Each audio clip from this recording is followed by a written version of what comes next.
नमस्कार, मैं हूँ काजल और आप देख रहे हैं रुद्र आयुर्वेदिक एंड पंचकर्मा चिकित्सा केंद्र की यूट्यूब चैनल। आज हम बात करेंगे हमारे यहाँ गर्भ संस्कार केंद्र में चलने वाली सबसे महत्वपूर्ण एक्टिविटी कहानियों के बारे में। कहानियाँ हम सुनते हैं, कहानियाँ हम देखते हैं, कहानियाँ हम पढ़ते हैं। सुनते हैं कैसे, किसी और ने बोला, हमने सुना। कहानियाँ देखते हैं कैसे, मूवीज के रूप में, सीरियल्स के रूप में हम कहानियाँ देखते हैं और खुद पढ़ के भी हम कहानियाँ एंजॉय करते हैं। तो हर संस्कृति में कहानियाँ तो जुड़ी ही होती है। जैसे अरेबियन नाइट्स ले लो, चाहे पंचतंत्र की कहानियाँ ले लो या फेरी टेल्स ले लो, तो सब जगह कहानियों का इम्पोर्टेंस इक्वली है। बच्चा जब बोलना, लिखना, पढ़ना तो बहुत बाद में सीखता है। बच्चा समझता है सुन के सबसे पहले। हम उसको कुछ सुनाते हैं, कुछ समझाते हैं, तो वो सुन के समझने लगता है। ठीक है, तो कहानियां तब से चली आ रही है कि जब लिखना शुरू नहीं हुआ था। लिखे बिना लोग बोलते थे, दूसरे समझ के, सुन के सीख लेते थे। तब से लेके आज तक कहानियां चल रही है। और हमारी फेमस कहानी पंचतंत्र के बारे में आज बात करें तो पंचतंत्र क्या है कि एक राजा था, उसके बेटे अकल में थोड़े कम थे।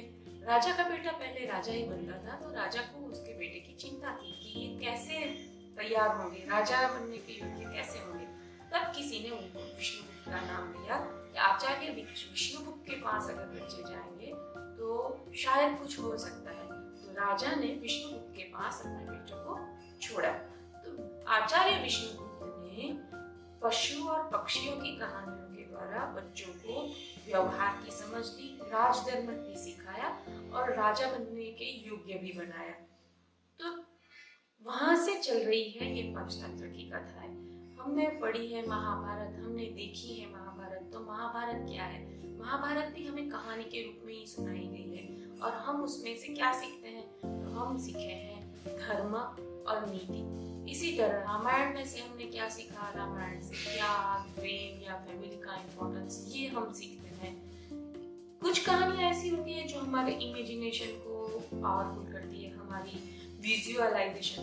हम जो चीज सामने है नहीं उसको भी हम देखने की कल्पना कर सकते हैं, वो सब हमें सिखाते हैं। जैसे हमने छोटे थे और कहानी सुनी है कि कौवा था, कौवे को प्यास लगी, उड़ते उड़ते आया तो पॉट में पानी तो था पर पानी गहरा था, बच्चे कौवे ने उसमें पेपर डाले। ठीक है, ये कहानी हम जब सुनते हैं तो हमारे सामने दिखता है कि कौवा आया, उसने एक पत्थर उठा के पॉट में डाला, पानी ऊपर आया और उसने पिया। तो जो बच्चा सुनता है वो भी समझता है कि हाँ कौवा आया होगा और ऐसे हुआ होगा, तो उसकी कल्पना पावरफुल होती है, वो इमेजिन करना सीखता है। आजकल हम जानते हैं कि हर पेरेंट्स की कंप्लेन होती है कि बच्चे मोबाइल नहीं छोड़ते, बच्चे और कुछ काम नहीं करते, खेलने भी कम जाते हैं पर मोबाइल पे ज्यादा चिपके रहते हैं। तो कहानी उसको ये आदत छुड़वाने का बहुत अच्छा जरिया बन सकती है। अगर बच्चे को हमने सुन के कहानी में इंटरेस्ट डेवलप करा दिया तो बच्चा खुद पढ़ेगा, खुद सुनेगा और उसकी मोबाइल की आदत छूट सकती है। हाँ, इसके लिए हमें टाइम निकालना पड़ेगा, हमें वक्त निकाल के उसको खुद पहले हमें रेडी होना है और उसको कहानी सुनानी है।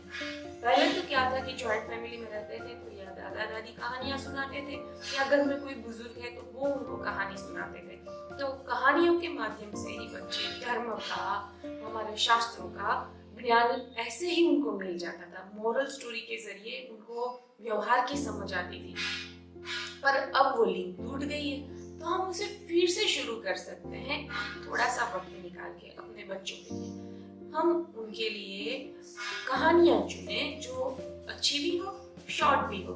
हम उनको पढ़ के पहले सुनाए और उसके बाद बुक उसको देख के पढ़ने की आदत भी डाल सकते हैं। तो गर्भ संस्कार केंद्र में हम कहानियां सुनाते हैं, उसके पीछे भी यही कारण है कि शिवाजी महाराज के बारे में ऐसा कहा जाता था कि उन्होंने माता के पेट में राम और लक्ष्मण की शूरवीरता, शौर्य भरी बातें सुनी थी।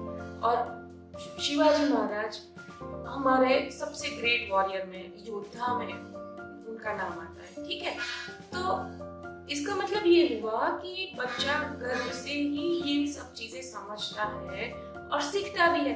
तो क्यों ना हम इसकी शुरुआत प्रेगनेंसी के दौरान ही करें। बच्चा बाहर आएगा तब तक कहानी सुनेगा ही सुनेगा। हम अभी से आदत डालें, हम खुद भी पढ़ें और बच्चों को भी पढ़ने का रंग लगाए, पढ़ने का शौक लगाए, ताकि ये सब चीजें उसको फ्यूचर में काम आए। तो कहानियाँ हमारे जीवन को बदल सकती है, हमारे जीवन को दिशा दे सकती है। इवन मुश्किलों में जब हमारे साथ कोई है नहीं और हम कंफ्यूज है, हमें कुछ रास्ता नहीं मिलता, तभी भी कहानियाँ हमें मार्गदर्शन करती है। तो आदत डालें कहानी खुद भी पढ़ने की, सुनने की और बच्चों को भी डालें, ताकि एक अच्छे समाज का निर्माण हम कर सकें। आज के लिए बस इतना ही। अगर वीडियो अच्छा लगा, लाइक, शेयर और सब्सक्राइब करिए और अच्छी अच्छी दूसरी भी बातें सुनने के लिए हमारे साथ जुड़े रहें। नमस्कार।